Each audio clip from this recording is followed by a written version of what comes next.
भगवान शंकर ने कहा, प्रिया, प्रिय पार्वती, ये जो चिद्रूप अद्वितीय ब्रह्म है ये श्री कृष्ण के अंश से ही है।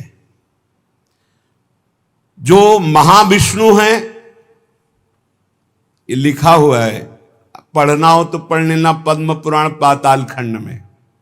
नहीं कहने लगते हैं कि ये तो राधा उपासक ये और किसी को मानते ही नहीं हैं। नहीं, मानते हैं, जानते हैं, पहचानते हैं, पर जहां से जो वर्णन हो रहा है, सर्वधारा प्रकट हो रही भगवान व्यास देव जी के सब जो इतने अवतार हैं उनके सबके अवतारी परम पुरुषोत्तम पर ब्रह्म परमात्मा भगवान श्री कृष्ण है। भगवान श्री कृष्ण की आत्मा श्री लाडली जो है, आप समझो, जो लिखा है उसमें भी छाती का अनुभव आपका क्या है? आपने क्या उसमें डूब कर प्राप्त किया है? हम राधा किशोरी की पढ़ी केवल बातें नहीं कह रहे, हम हनुमान जी तो है नहीं कि ऐसे छाती चीरा तुम्हें दिखा दिया कि श्यामा श्यामा मांस ही निकलेगा, वो कुछ नहीं दिखाई देगा, क्योंकि तुम्हारा मांस देखने वाले नेत्र हैं। अगर श्यामा श्याम देखने की कृपा कर दें आपके ऊपर कि आप देख लो, तो बिना चीरे देख लोगे, पक्का समझ लो। क्रोध और आवेश में अंतर होता है, ध्यान रखना।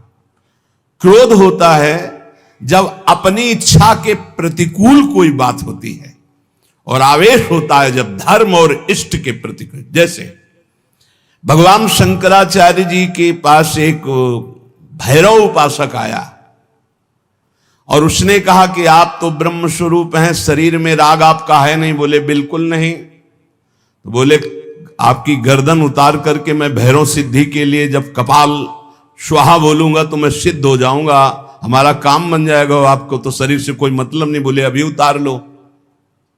वो तैयार हुआ तो उनका रुको, अभी सब सेवा परायण शिष्य देख लेंगे तो तुम्हें मार डालेंगे। कल 4 बजे आना, मैं गंगा स्नान करके वृक्ष के नीचे पीपल के ध्यानस्थ होऊंगा, गर्दन उतार ले जाना।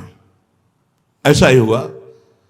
जे ही वो नजदीक आने के लिए खड्ग लेकर उद्यत हुआ, उसी समय स्वामी नरसिंहाश्रम जी को आवेश हुआ भगवान नरसिंह का, और स्नान कर रहे थे गंगा जी में, हुंकार मारी, छलांग मारकर पहुंचे और उठाकर पटक दिया, उस कपाली को फाड़ के फेंक दिया। और फिर शांत सन्यासी, फिर शांत सन्यासी। पूछा गया ऐसा? उनका मुझे कुछ पता नहीं। नरसिंह भगवान का आवेश एकदम तत्काल ऐसे, जो आवेश में वो क्रोध का नहीं होता। जब धर्म, राष्ट्र, इष्ट, इसके लिए नहीं कि साधु होकर के क्रोध करते हो, साधु होकर इष्ट की निंदा सुने, साधु होकर धर्म के विरुद्ध आचरण, शास्त्र प्रतिपादन। शास्त्र का स्वरूप क्या है? श्रद्धा, विश्वास, धर्म, इनकी स्थापना करना, इनकी भावनाओं को पुष्ट करके भगवत अनुराग में डुबोना। भगवत अनुराग में वाणी को बहुत ही संभाल करके, यहां समझना, इसलिए बोले भगवान शिव कह रहे हैं, केचिद वदंति तस्यांशम ब्रह्म चिद्रूप मद्वयम। उपनिषद में जिस ब्रह्म तत्व का वर्णन है वो इन बिहारी जी के एक अंश से है। तद्दशांशम महाविष्णु प्रवदंति मनीषिणः। मनीषी लोग जो शास्त्र के ज्ञाता जन हैं वो कहते हैं कि वृंदावन बिहारी श्री लालजू के 10 अंश से महाविष्णु का अवतार हुआ। तद्दशांशम महाविष्णु प्रवदंति मनीषिणा, ये पद्म पुराण पाताल खंड।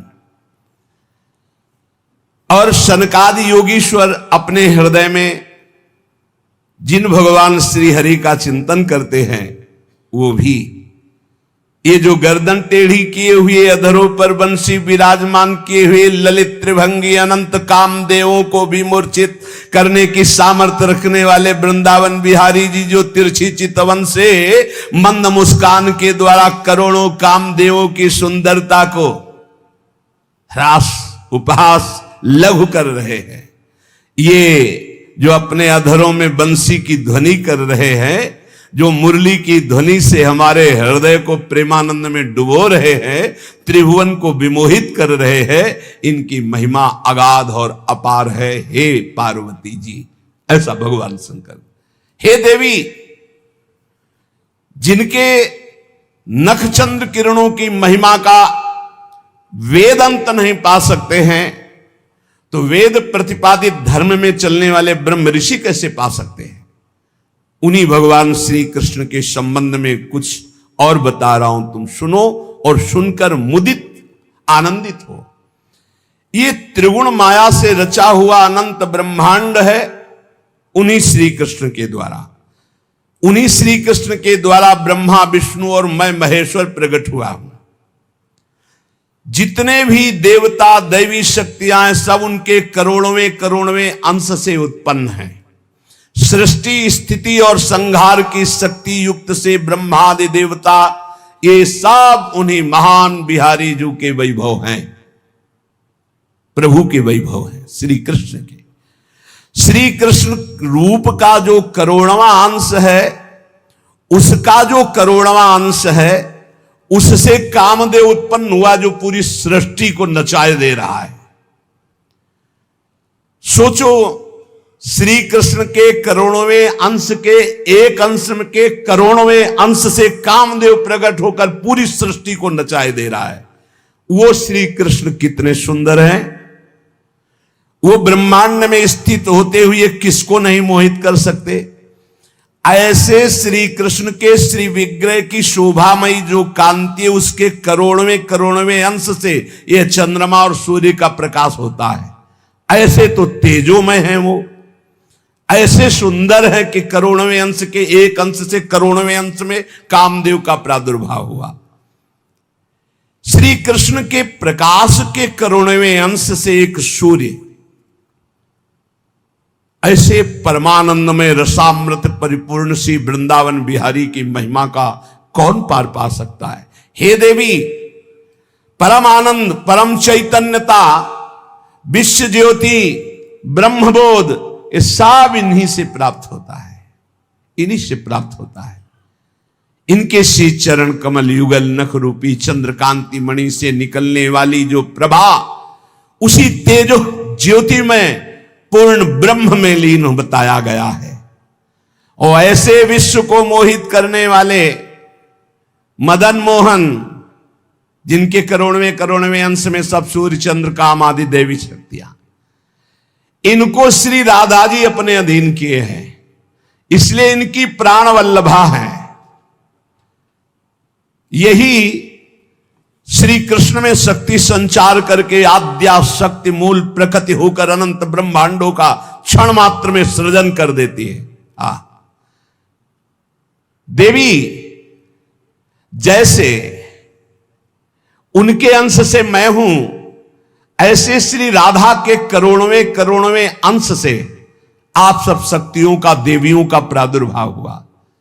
इसलिए सर्वोपरि राधा पद रज स्पर्श, महादेव जी सर्वोपरि राधा पद रज स्पर्श, ऐसे स्पर्श से ऐसे महामाधुर्य सिंधु श्री कृष्ण का रसास्वादन होता है। भगवत स्वरूपा श्री राधा जी की महिमा और उनके स्वरूप को कौन वर्णन कर सकता है, जब वेद ही श्री कृष्ण के लिए नेति नेति वर्णन करते हैं। ऊर्ध्वरेता परम बाल ब्रह्मचारी सनकादि ऋषियों ने भगवान ब्रह्मा जी की ब्रह्म सभा में पूजा करके कहा कि हे देव, मेरे हृदय में परम देवता की जानने की इच्छा है। पर देवता जिससे सब शक्तियों का प्रादुर्भाव होता है, सृष्टि का हेतुभूता जितना भी सामर्थ्य शक्तियां हैं, ये सब कहां से प्रकट होती, कौन है इनका प्रकट करने वाला। श्री उपनिषदों में राधिकोपनिषद, सनकादि के प्रश्न को सुनकर ब्रह्मा जी बोले, पुत्र वैसे तो ये बहुत गुह्य विषय है, गुप्त विषय है, अत्यंत गुप्त रहस्य भी अधिकारी के सामने बोल देना चाहिए, और तुम अधिकारी हो, क्योंकि निष्काम निर्विकार सच्चिदानंद स्थिति में हर समय स्थित रहते हो, पर तुम किसी और के सामने प्रकट मत करना। देखो हर जगह पहले शर्त रख ली गई, इसे गुप्त रखना। जो हृदय संशय शून्य, रसग्राही, गुरु भक्त, शास्त्र के अनुसार चलने वाला, निष्पाप, उस अधिकारी को परमदेव श्री कृष्ण का यश सुनाना। ऐश्वर्य, यश, श्री, धर्म, ज्ञान और वैराग्य, इन 6 ऐश्वर्यों से परिपूर्ण भगवान श्री कृष्ण की महिमा सुनाना। जो उस महिमा में रत है, फिर उसको गोप गोपियों का महारस सुनाना, ब्रज रज। जो उस रस में अभिषिक्त हो जाए, तब वृंदावनेश्वरी का रस, समझ रहे, तब वृंदावनेश्वरी का रस। अखिल ब्रह्मांडों के अधिपति जिन्हें नारायण कहा गया है, ये हमारे प्रभु वृंदावनाधीश्वर के एक अंश से हैं। वे प्रकृति से भी प्राचीन और नित्य नवीन हैं। उनके आह्लाद का नाम है राधा।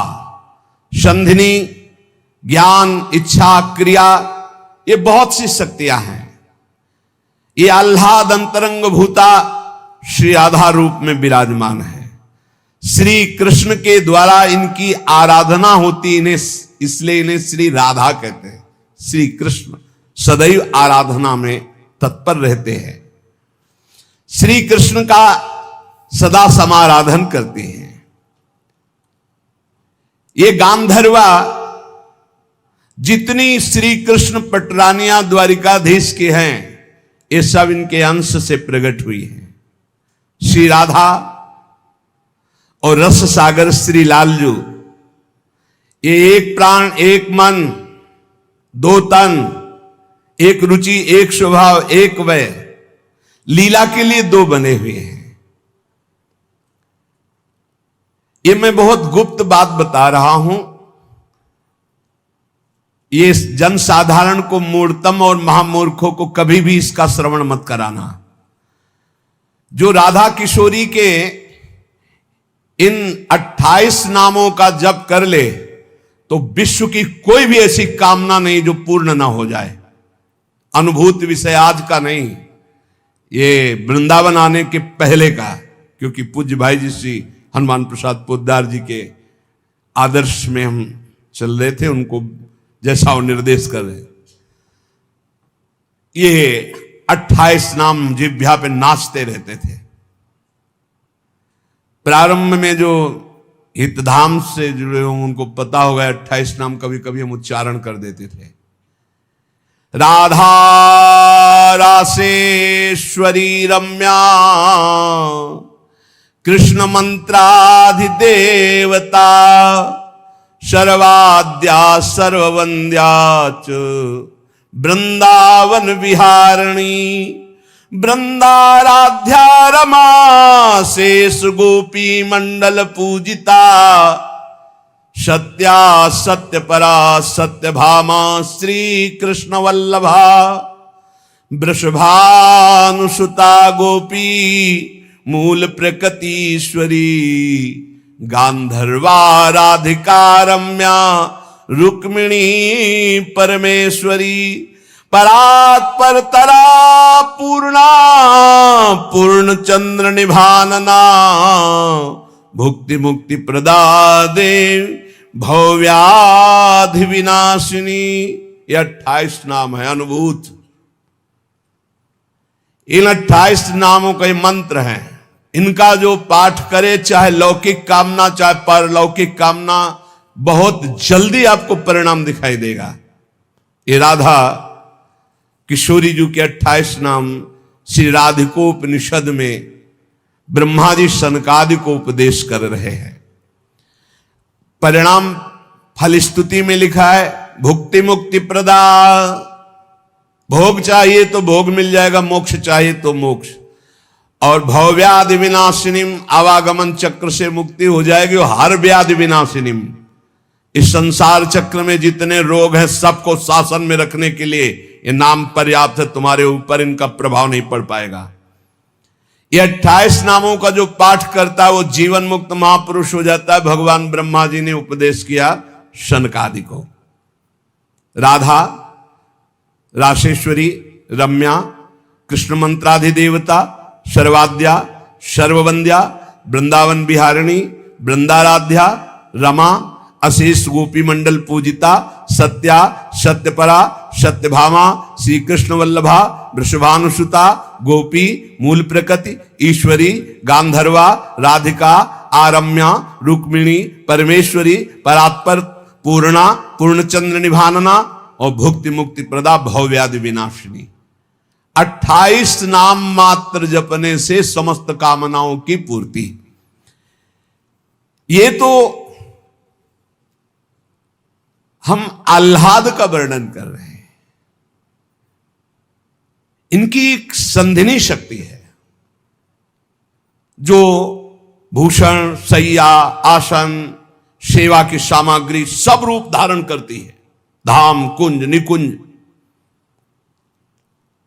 जब हमारे प्रभु मर्तलोक में अवतार धारण करते हैं तो अवतार की पूरी व्यवस्था, भूमि की व्यवस्था हो, सच्चिदानंद भूमि, माता, पिता, परिकर, यही सब संधिनी शक्ति तैयार करती है।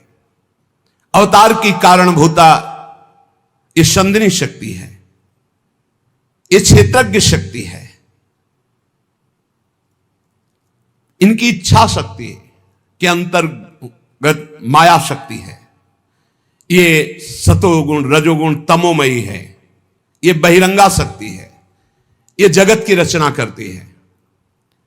ये अविद्या रूप है। ये जीव को बंधन में डालकर दुख भोगवाती है। भगवान की लीला शक्ति, भगवान की क्रिया से अनंत शक्तियों के स्वामी, जो इस 28 नामों को राधा जी के सुनता है, उसके जितने दोष नष्ट हो जाते हैं। जो अव्रती है वो व्रतवान हो जाता है। जैसे वायु स्पर्श करती है तो गर्मी का दुख मिट जाता है, ऐसे ही जो 28 नामों का जाप करेगा तो